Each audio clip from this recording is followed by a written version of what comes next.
11 radio channels spanning 27 languages. They stand as guardians of information, defenders of truth. With Mascari Heritage Advantage, they uphold every citizen's right to reliable and free information. Their archive stories shaped our past and illuminate our present. Yet now, as new challenges arise and the world evolves, their mission faces its greatest test yet.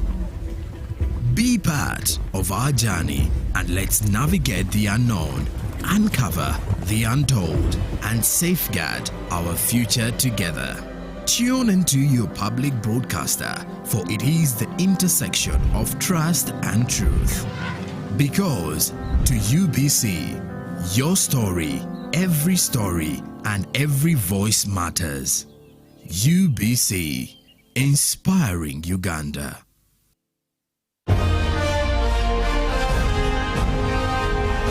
Live from UBC Studios in Kampala, this is Good Morning Uganda Extra.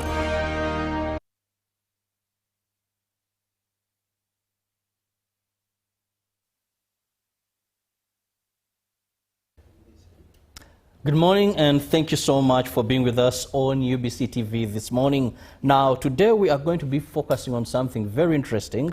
I don't know if you've heard about it. That is understanding Mission 300 program, what it means for energy in Uganda. Now, that is very important, what it means for energy access in Uganda. What is this program and what does it mean for energy access in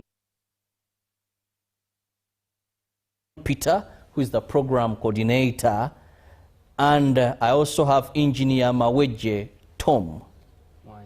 Engineer Mwanje Tom, and he's a business engineer by profession, but also he's a lecturer and a head of the academic lecture department of engineering and environmental management, would I say, Uganda Christian University. Now, let me begin by Okwi, who is the program coordinator for this program.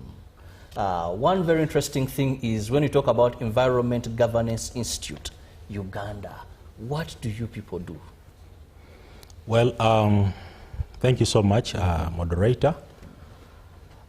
John Peter Okwi is my name, and it's a pleasure to be at UBC, especially to shed light on the Mission 300 program.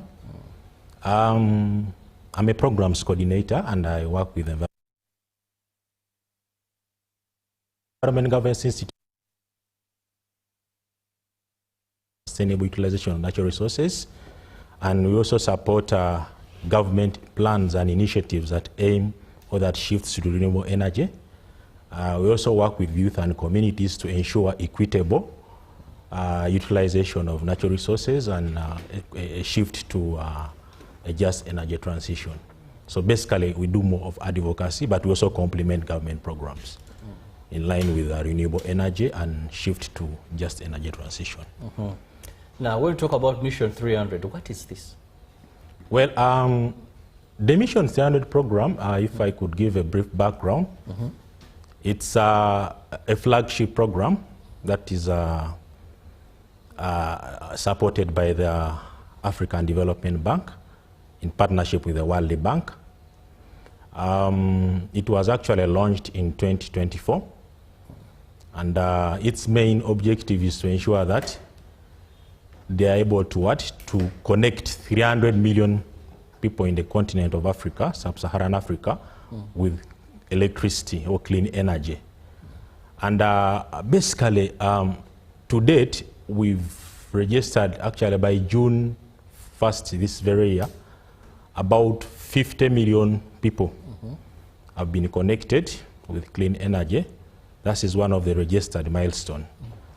And over 35 countries right now have joined the Mission 300, with Uganda inclusive.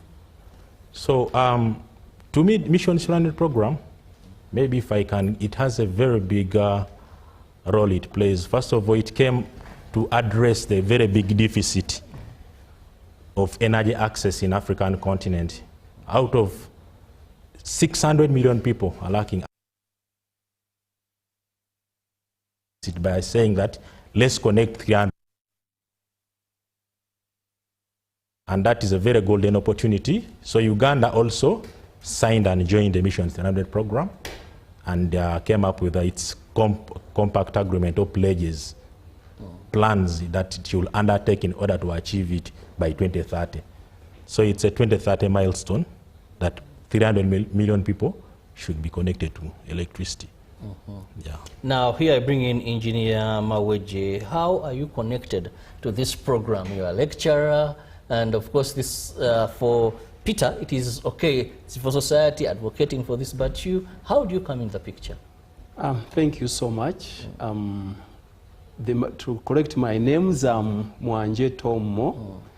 I'm a lecturer and the head of Department, Engineering and Environment, Uganda Christian University. Now, in this Mission 300, it is a consortium that involves so many participants who are partners. Actually, you can call them professionals. Now, we as, I come in here as an academician. Really, what do academia do to propel this Mission 300? Academia can't be left out, as well as professionals, but I'm going to first talk on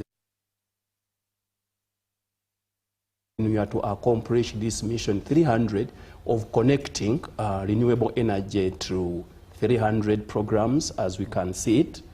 What do academia expected to do?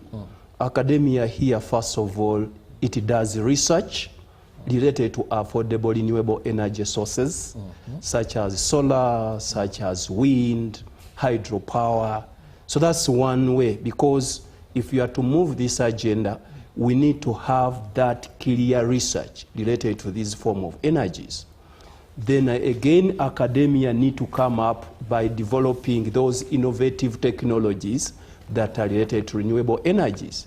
So we always need to know that information always originates from institutions, then it is propelled outside the world.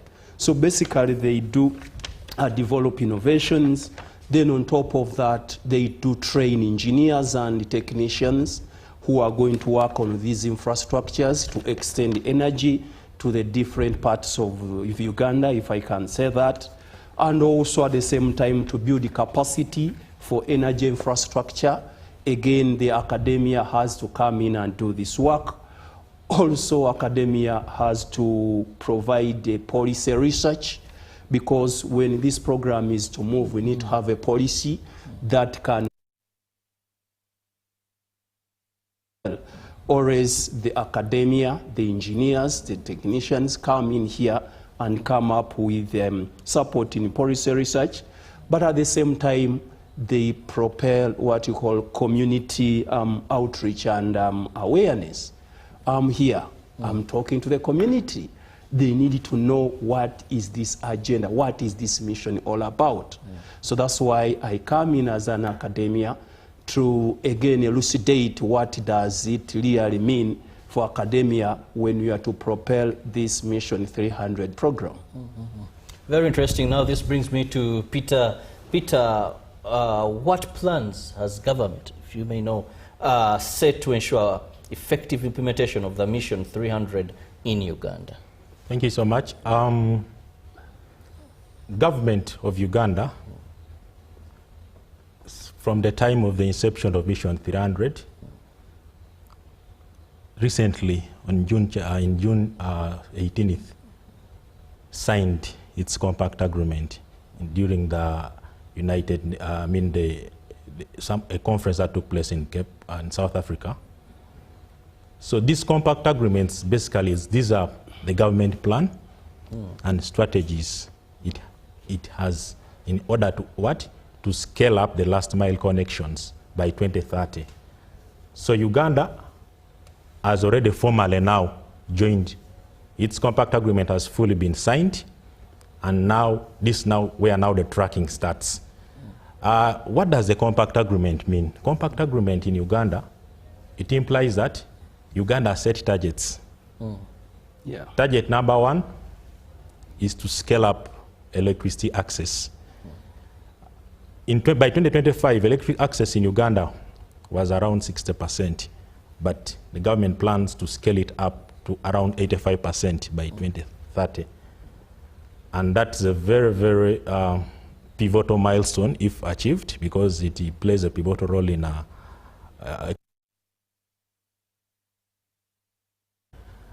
industrialization cannot take place without energy. People cannot do productive use of energy into businesses or so forth. So basically, Uganda's plan number 1, Uganda recognizes that youth, women, and local community are very key partners in fostering this Mission 300 program.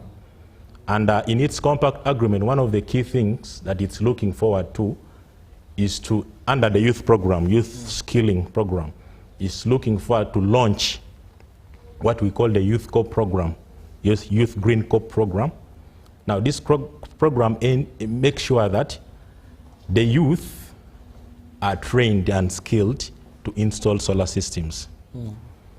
Because now these are last mile connections. Last mile means that connections to the underserved, the hard to reach areas, like those parishes, institutions, health facilities in hard to reach areas. So, meaning that there are a number of opportunities for the youth in this compact agreement, because most of them will be skilled into technicians who will install, because there are very big gap. Yes, you're rolling out the solar program in Uganda, but there are still gaps. Communities don't know how to install the solar system. Communities may not understand what appropriate size of solar can serve the productive needs, energy needs of a household, like maybe cooking, ironing, refrigeration. So therefore, this technician that will be empowered during that launch of the Youth COP Green program will address those gaps.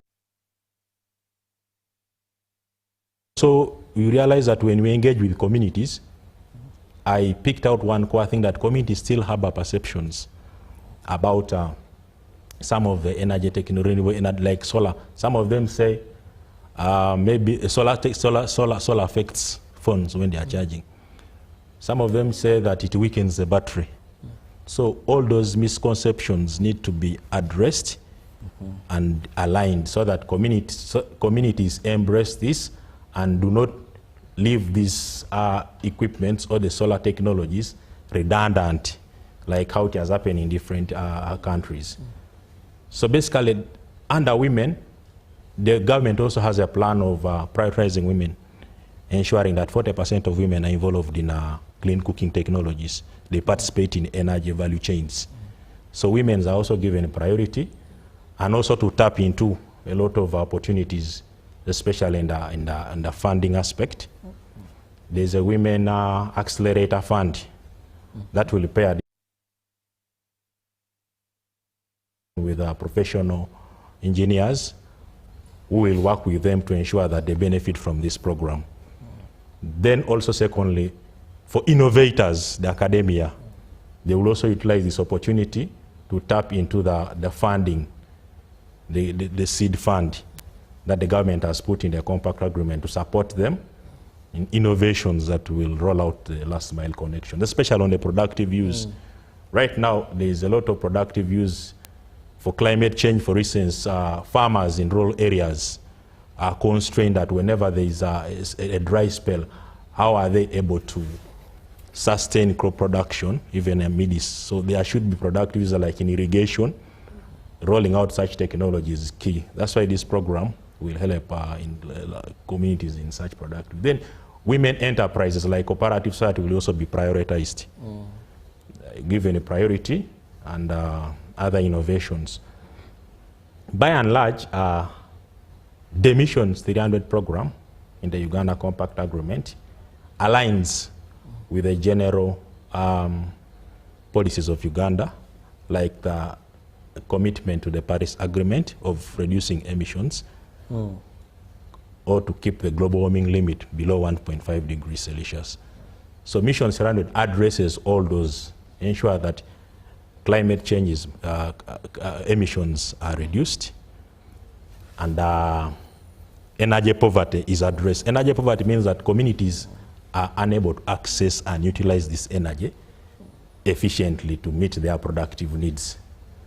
So that's basically what Mission 300 addresses in the government planning.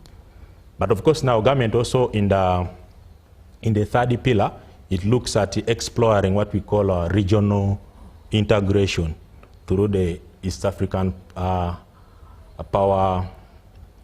Energy Power Partnership, whereby now they are leveraging in connections with beyond Uganda to other East African countries. So government also plans to strengthen utility sustainability. Okay. Yeah, in line with that. These companies that distribute or generate electricity must do it in a way that they meet the needs of the community. Communities that can afford this electricity or the energy, and they are able to get it, access it. So basically it's about clean energy, so that people can access clean energy, because like the engineer talked about, issues like solar, here talking about electricity, but ensuring that is 300 million people? Yeah. Basically, it's the continental target is 300 million people, and it addresses the deficit whereby 600 million people still lack access to electricity. And also in cooking technologies, clean cooking, about 970 million people lack access to clean cooking technologies, those biomass saving stoves. So Mission 300 actually goes to also address in regards to clean cooking. In Uganda particularly, about 89% are still using biomass, women. And this constrains them and has a health bearing on them. So it also helps to mitigate any health effects to women, and women will basically benefit also from this Mission 300. Yes, engineer, I wanted to chip in there. I could say now, basically, somebody would say about the youth, reason being that we in academia, we in universities, we are dealing with the youth. People who are between the age of, let's say, 18 to around 25. Those are the people we are dealing with. They are the ones we handle on a daily basis. So they need to come on board. But as they are youth and they are still students, they now need to come in and come up with that research which we are talking about. They are the movers. They are the ones who are going to be down there, but in the way that they are coming up with innovations. We come up with innovation hubs where they will be able to sit, use the knowledge. These days, it is a technology of computer, AI, so they can come in and come up with such innovations, such technologies that will try to foster and move this program. As the youth, on top of that, they will develop the skills. When they develop the skills, the innovations, they can even start businesses. We encourage that youth to not be just job seekers, but they can be job creators. So in doing so, they will be able to start up solar businesses, maintenance, kind of like workshops where they can do in case they break down. So the youth play a very important role. That's why we as people who train these youth at university level, then they will be able to move this program. Thank you. Then talk about the communities as well, their involvement. What should be their role in this project? Basically, what the community should come in, firstly, when we are planning this program. Always when we are planning, we should not plan from top. When we are planning, we start from bottom. The community should not be left out. Otherwise, if they are not involved in the planning, they will sabotage the system. So the community can help during planning of this program too. The community can provide feedback about how the program is moving, because when you roll it out, they start to execute, it starts to move. The community provides accountability. They will be not providing accountability, but they will account. They will ask, what has this program done? So they give us feedback to help us improve the program or try to do some changes, adjusting. Maybe if the program is not working, why is it not working? What can we do? What has caused that deviation for the system not working? So usually that's where the community has to come in. But at the same time, the community, they are the final consumers, right? They are the people who are using these energy sources we are talking about within the community. So they first need to embrace it, then this program to move. That's where now the community comes in this agenda of Mission 300. Very interesting there. Now I come back to John Peter here. What are some of the outstanding observations during this program that you've noted? Well, actually during this program, particularly I've interacted with the communities.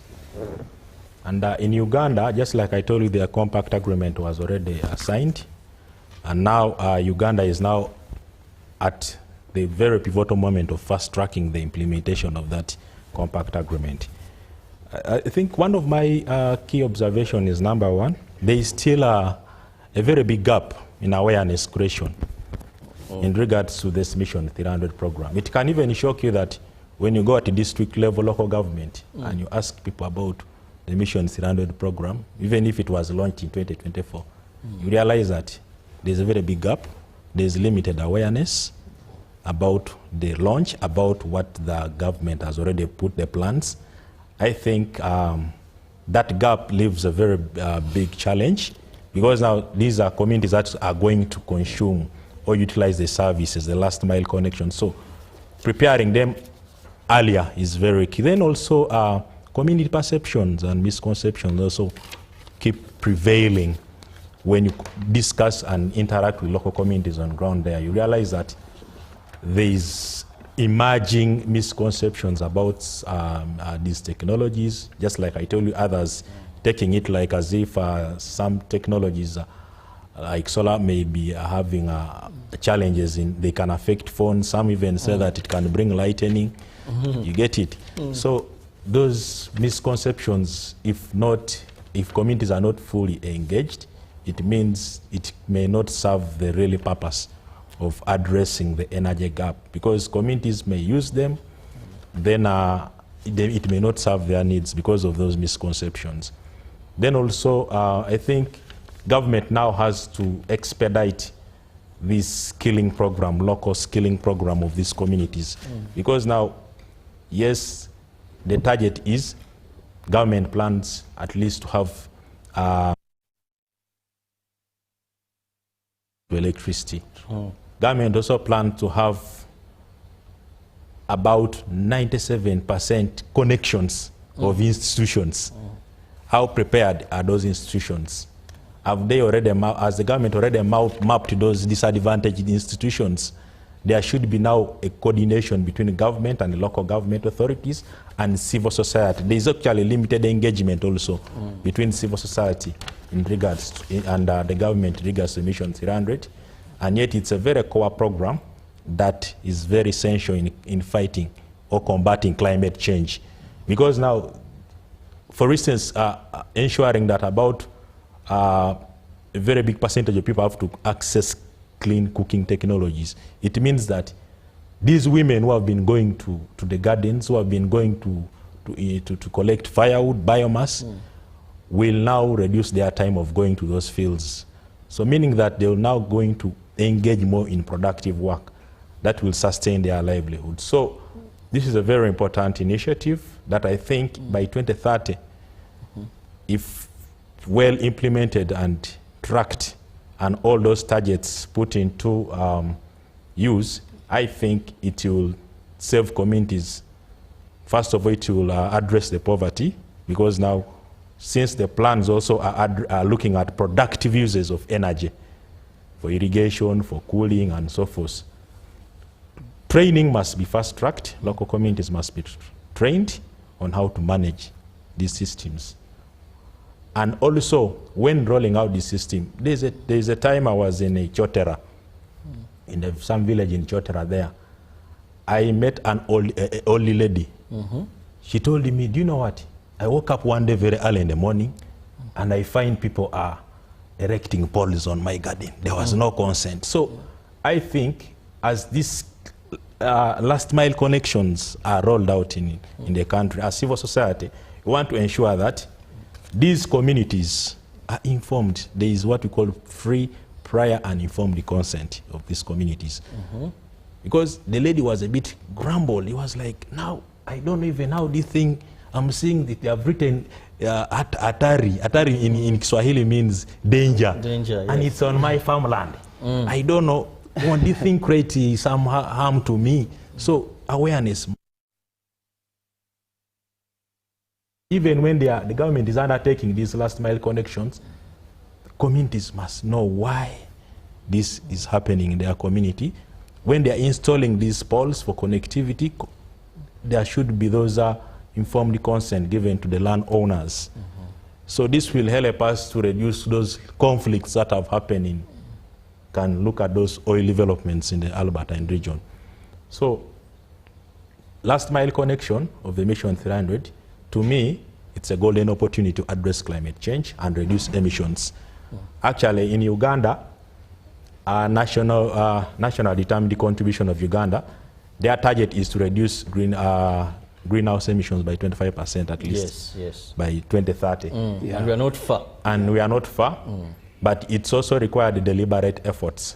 True. If we are to meet it, requires deliberate efforts and inclusive engagement of these communities and youth. Well, you wanted to supplement, please do. Then on that case, as you've said, such programs tend to face challenges, especially need for strong stakeholder engagement. This is something which is very, very important. That's why we need to bring all people on board. Yes. Many people are not informed of what this is all about.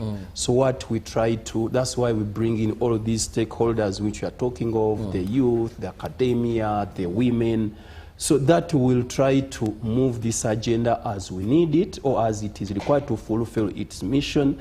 Then also, sometimes there is limited rural access challenges.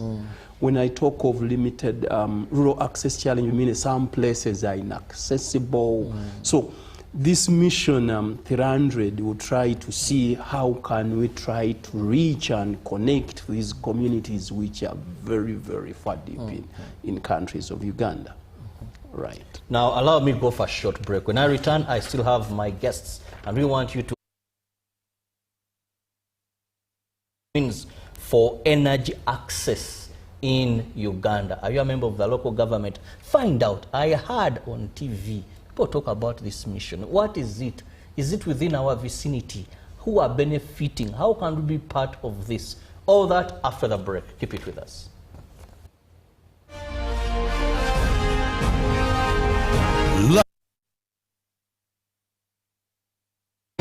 This is Good Morning Uganda Extra.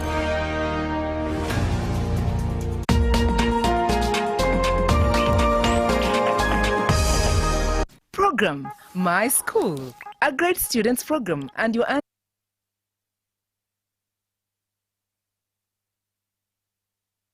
with items like students' talents, thoughts, adventures, and skills showcased, leadership skills, and all other activities plus concerts in various schools in your locations. Remember that our children are our future generation. Don't miss Program My School.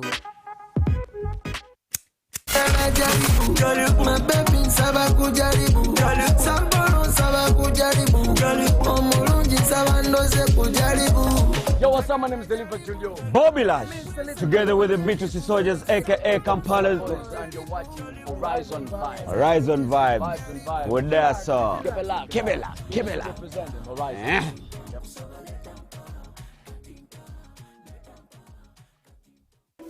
In a nation hungry for truth, a world where every story matters, there exists a beacon of trust and reliability. For decades, they've been our voice and our window to the world, holding the mirror of our history. With 4 TV stations and 11 radio channels spanning 27 languages, they stand as guardians of information, defenders of truth. with must carry heritage to reliable and free information. Their archive stories shaped our past and illuminate our present. Yet now, as new challenges arise, faces its greatest test yet. Be part of our journey and let's navigate the unknown, uncover the untold, and safeguard our future together. Tune into your public broadcaster, for it is the intersection of trust and truth. Because to UBC, your story, and every voice matters. Uganda. Juko. Yo. What you go? Check the shopping, man. What's your secret? Uganda, haven't you heard of the parish development model PDM? Yes, I did, but I thought it was just a talk. No, Sebatia. It is real. I and a few friends together formed a circle, accessed money from the PDM, invested in a portrait project, and now things are moving. Juko. I thought I was one of your friends. You are. But you left me behind. I didn't leave you in poverty. What you do, just visit your LC2 chairperson and your parish chief and start the process of economic transformation. Just like that. The parish development model is an initiative from the government of Uganda through the Ministry of Local Government designed to transform all lives of Ugandans for the better.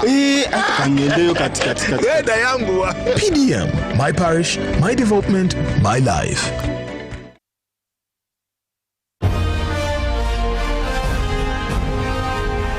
Live from UBC Studios in Kampala, this is Good Morning Uganda Extra.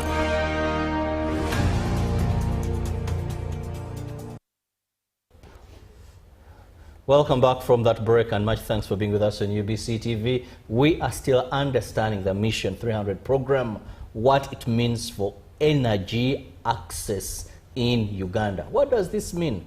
And before we went for that break, I asked you to interest yourself to find out what are we talking about when we talk about Mission 300 and what it means to energy access. Because this is a program meant for you, for those people in the rural areas. But how best can we get there? And here I want to bring in John Peter as civil society organizations. What should government do to ensure effective rollout of the program? Thank you so much. As government is now kickstarting the implementation of its compact agreement, government should actually prioritize in what we call bottom-up engagement. Engage communities directly, create a national, they should come up with a national sensitization program on Mission 300 specifically. Yes, whereas there has been a number of programs going on clean energy in Uganda, but specifically want to know in the compact agreement that the government of Uganda recently signed. How are they going to implement that government and the plans the government has in line with that? They should now prioritize on mapping out key underserved institutions in Uganda, because now these last mile connections are looking at refugee camps. They are looking at institutions like schools. They are looking at health facilities. So it's now incumbent for the government now to map out those institutions and do what we call ground preparations for the rollout of the Mission 300. Then also youth engagement, youth and women engagement. They should now do the countrywide mobilization through coordination with different local governments to ensure that communities are mobilized to explore and tap into the opportunities that are underlined in the compact agreement. Opportunities like these grants. The compact agreement says there's a seed grant to support innovations. How can youth or women access that grant? There should be those procedures communicated. There should be a general mechanism created to ensure that youth understand which procedures can we access this seed grant. Then also there's what called quality assurance, especially in regards to scale up of mini grids and off-grid solar technologies. Actually, there was a study by UNBS on the solar products. About, I think, by 2020, about 70% were of poor quality. So there should be quality assurance measure that the government should undertake, especially if you see now there are most open markets that are now selling these solar systems. And now communities buy without clear no. Am I buying this system? Will it work for me? Will it achieve the purpose that meets the daily needs? Do I even know the sizes that will meet my daily needs in the community? True. If I buy a 50-watt panel, will it serve the need of ironing? Certainly not. So that element of... You just reminded me recently I bought a huge solar light. And guess what? Yes. Even a torch is better than it. Okay. I don't know how I was duped, but I thought I bought from a genuine company. But it's literally, it's very useless, I must say. So those are now what I was telling you, the perceptions, people. You see, these perceptions cut across. It cuts across from the local community, even the land people. Particularly when I went to the village, whenever I want to charge my phone, the people telling me, that stuff does not charge very well. I say, why? But this is solar energy that is tapped. And it's converted into electricity. So how comes that it will spoil my phone? So that comes to now the right proper sizing of these solar systems. So there's a very big gap in that training community to understand which solar, because now government is looking at productive uses of these last mile connections, off-grid solutions, solar technologies. How are they going to sustain the needs of energy needs of the community, cooking, ironing, refrigeration, and even irrigation and so forth. So that should prepare communities, because now the compact agreement is looking at women coming up with cooperatives in line with the energy value chains. But how prepared are they how prepared are those women in different localities to tap into that? So government should now prioritize in preparing women, the youth, and local communities to ensure effective delivery of the Mission 300 targets. By the Mission 300, it's a target, but it's not all about scaling connection, but the final consumer must benefit from it, and it should address the energy needs of the community. Then also, you realize that in the compact agreement, there are commitments to fund mobilization of funding. My worry is that I think implementation of the compact agreement, they say it takes around $6 billion USD. That's a lot of money. And I think in Uganda, the public is expected to mobilize about 3.8 million USD.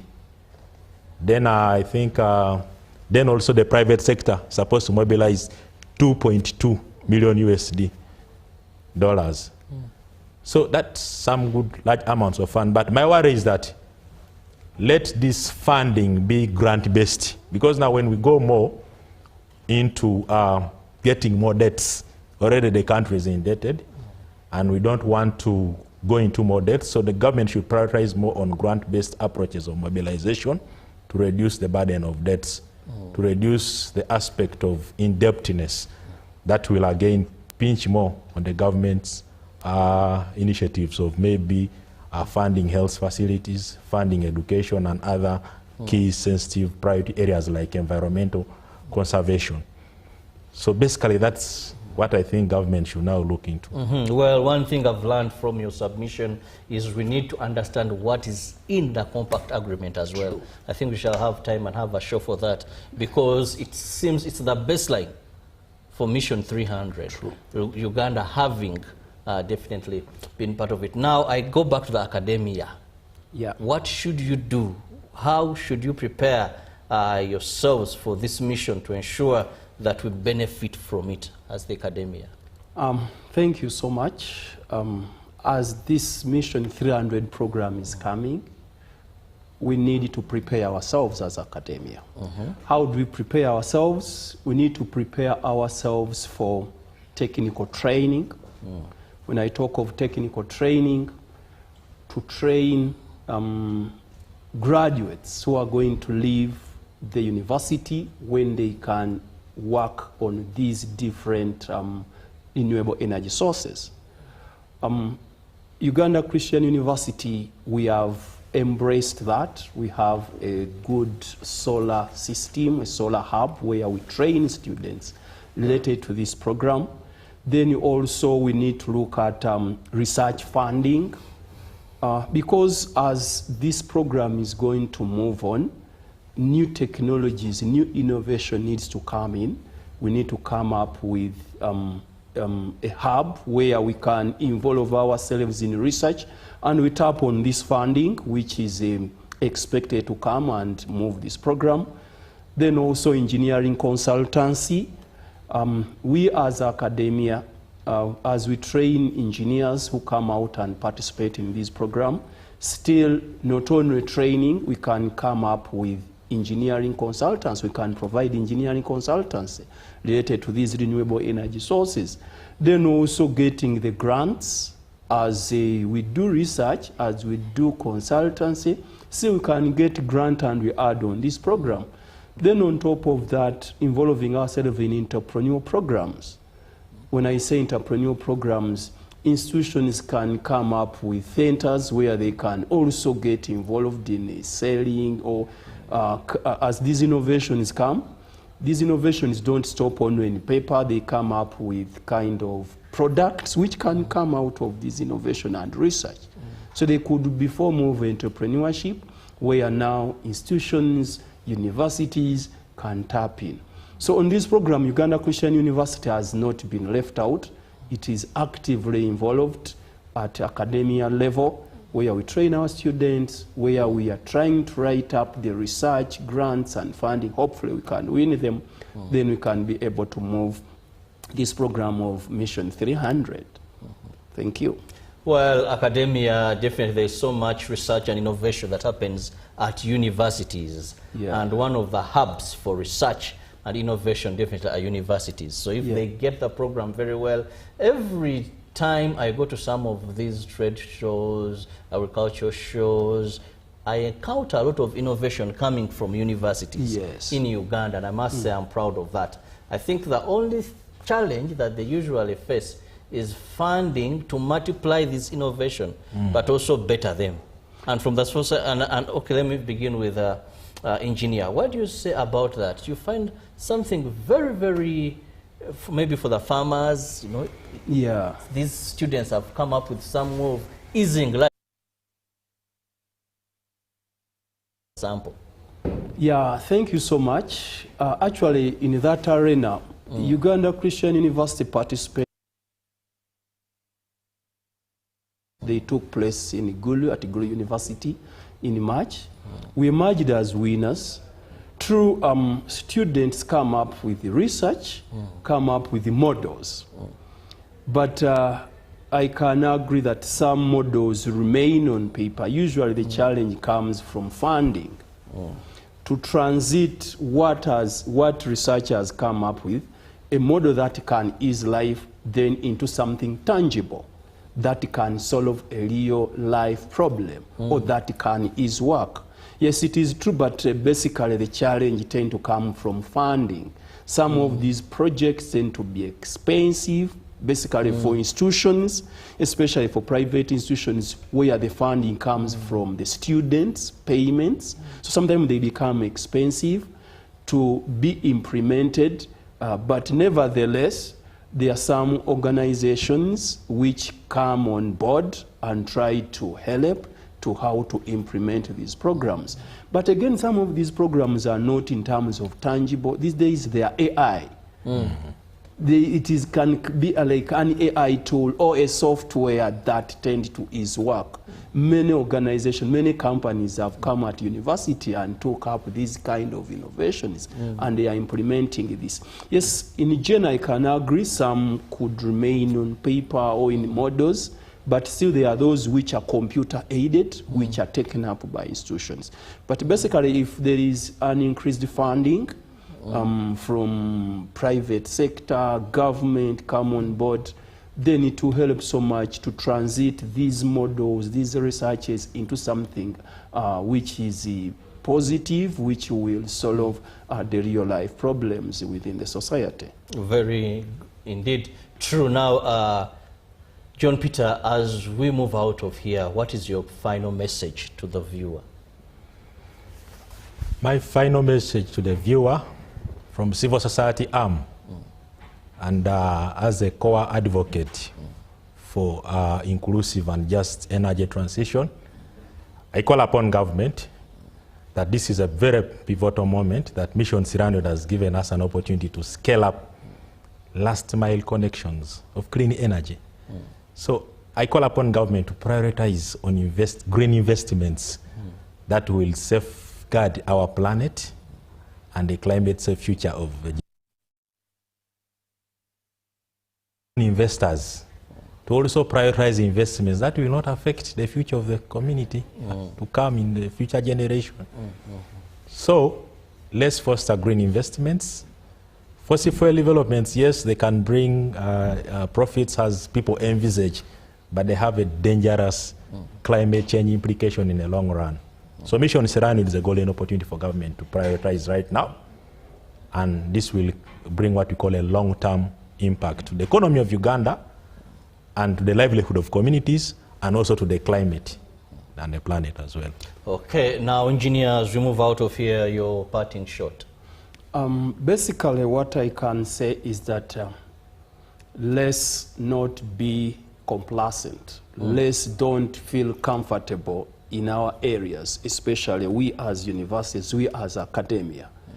Let's come on board. Let's do research.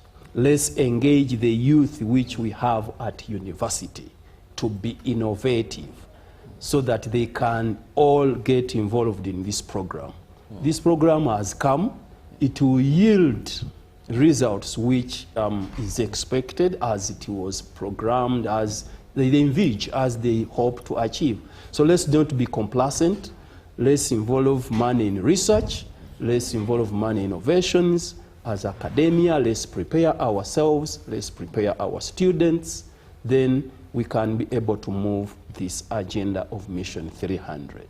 Well, thank you so much, John Peter, for your time, and engineer. It's a pleasure.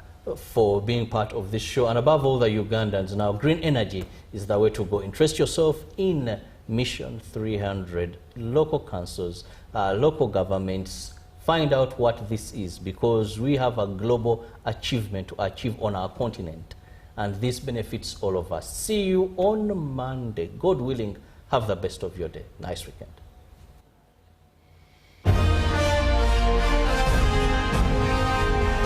Live from UBC Studios in Kampala, this is Good Morning Uganda.